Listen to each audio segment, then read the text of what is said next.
I want to talk about.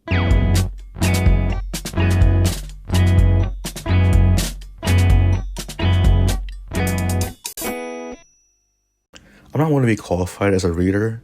Like, the latest book that I've read would be The Great Gatsby. That book was sure like a tragic story, by the way, but besides that, I haven't really read anything else that I would consider like a literary novel. I also was initially going to read this book, but I got lazy, and basically for like the entire semester, I have not touched this book at all.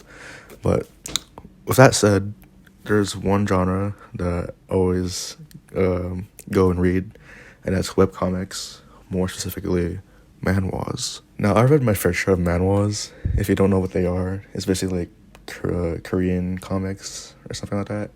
Just think of like manga, but for but in like Korea. Most of the stuff that I read there are pretty like how can I put this, like, unsanitary. Look at this and tell me that it's very safe to show. Yeah, no. Uh, yeah, no. I could possibly talk about these two stories too, but like, I don't think that it would be appropriate for like other reasons, and especially like for like the love story. So like that kind of sucks. The only thing like I can like really show is this. It's fucking beautiful. There's this one story though that I've recently read that I have so much like appreciation for, and this is a manual called Ring My Bell. One of my friends sent me like a bunch of like manuals for me to read, and this was like one of the few stories, or like the only one that was like really appropriate to recommend to other people. The genres consist of like shoujo, which is basically yuri, which is basically GL or girls love, romance, slice of life, and webtoons. This was also made by Yungo, I think. I think that's how you pronounce it. But anyways, like, I gotta stop dragging this out because I only got 6 minutes here, and also like, who really wants me to hear me talk about girls being in love? Probably like this guy right here, but like, he likes men. But anyways, I'm gonna separate this story by 3 parts. The first one going over the first 30 episodes. So let's get into that right now. Also, if it looks like that I'm reading off a script, that's because I am. So please don't judge me.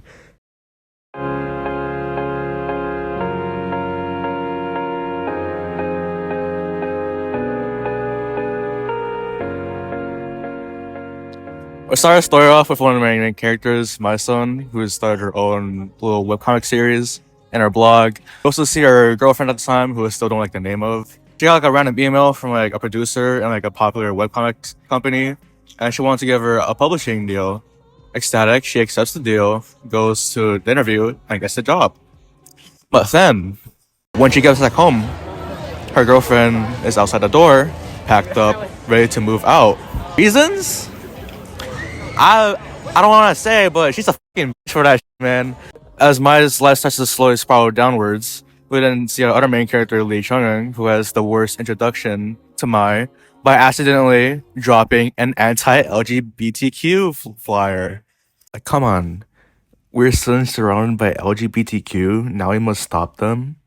And this is going on the walls around the campus? They both start pretty rough and awkward with each other, but eventually they've been able to really connect. With a search of inspiration to start her new webcomic series, Mai eventually found it through Chung-young.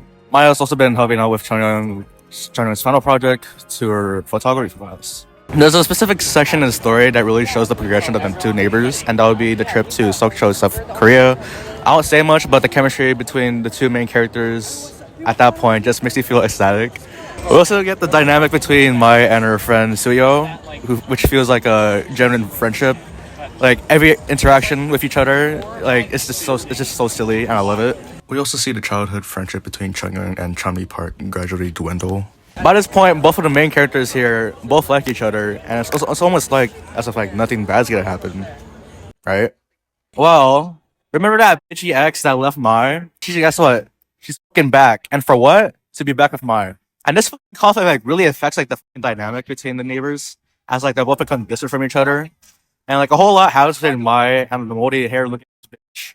And then later of Chung-young and her again. And like Chung-young like beats the fucking hell out of her. Like, damn girl, you ate that shit, man. This whole incident like was also like the final straw between Chung-young and Chanmi, as like everyone there and during like the incident. and who is Christian, finds out that Changyoung is in fact lesbian.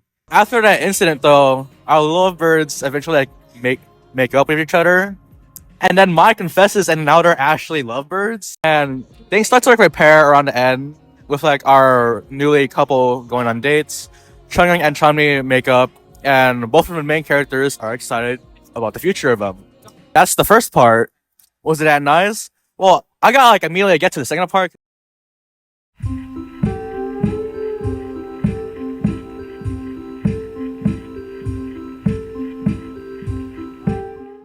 In the second part, it's a bad time for Changyoung.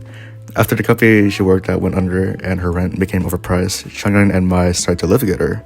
We see Changyoung struggle in trying to find like a new full-time job and feel like she wasn't good enough for Mai, and they both cry about it. And like the next day, like they have like spoons on their eyes to help with the crying.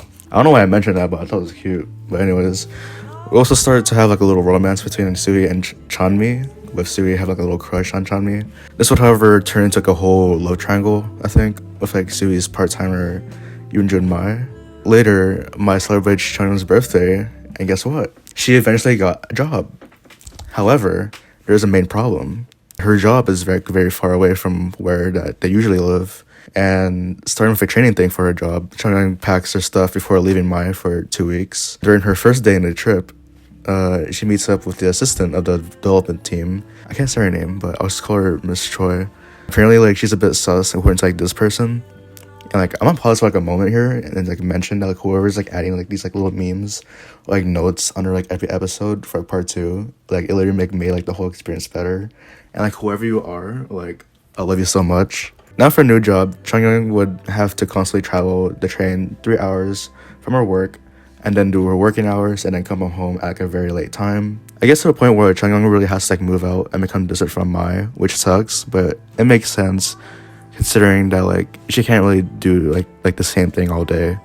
And now we have to deal with like a distant relationship.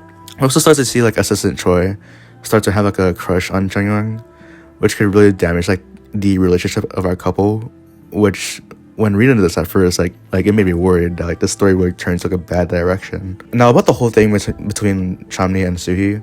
Suhi joins Chanmi in like a rock climbing club, and then later on in the story, Chanmi actually tries to set up Yoonjun with Suhi because she gets it all wrong and implies that Suhi's trying to get with Yoonjun, when in reality, Suhi likes her. This thing frustrates me, man. Things like don't really work out well with like Yoonjun like leaving his part-time job after like a little incident, and then like Chanmi asks if like Suhi likes her, and like she replies saying that she does. And this whole side romance thing, like I can't really stand it that much. But like in the end, like they just stay as like cool friends, which is like a very mature and like appropriate decision for the story. And like I like that more, like seeing them actually like get together as girlfriends, because like I'm not trying to deal with that. Going back to our couple, my girl's anxious about the whole thing between Changyoung and assistant Choi, and then she gets all worried and stuff, and like she gets sick and then doesn't want to worry Changyoung, which like she already did when like not picking up the phone. And like this whole worrying thing has like Chanmi going to her apartment, and then she has this whole talk with Mai about telling Changyoung these things, even if it would worry her. Later, Changyoung visits Mai and they mend their relationship again. The whole thing between Changyoung and assistant Choi also ends with Choi letting go of her crush towards her and understand her boundaries. In her last moments in the series, Changyoung asks if like they want to get married, and Mai accepts it. Like this person gets it. And Mai moves into the place Chanmi works at, with the couple sitting together and living in their home together happily. It's a pretty cute ending to the series, and like it revolves nicely. However, there's one more part that I need to get over, and that's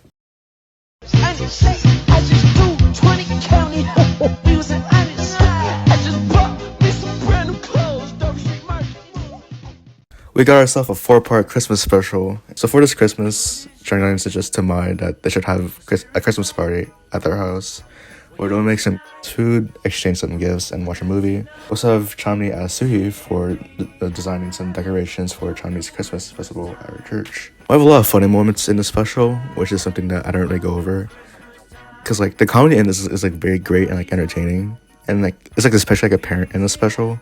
Chanmi and Suhi watches like the the Christmas event, how like their little moment, and like by this point, like I can't tell if like Chomni is like lesbian or not. We also have Mai and Jungwon make food for the party, and like compliment each other with their outfits for the thing, and then they get it on, which is so unexpected.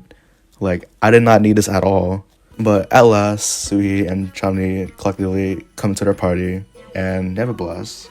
Like they have their moments together, and they end the Christmas day watching a horror movie together at the couch. And that's all that I can really talk about the series. Would I want more from it? Maybe, but I feel like it ended perfectly. Or it's like your typical slice of life romance story. It handles its story excellently well with its quality, with its short cast and like many funny and cute moments. Ring My Bell is like consistently entertaining, and it's a manual that I would forever cherish. And feel free if like you want to read this series for yourself. That's all I have to say. Thank you for watching me talk about GL, and have a great day. Running out of space for your mistakes.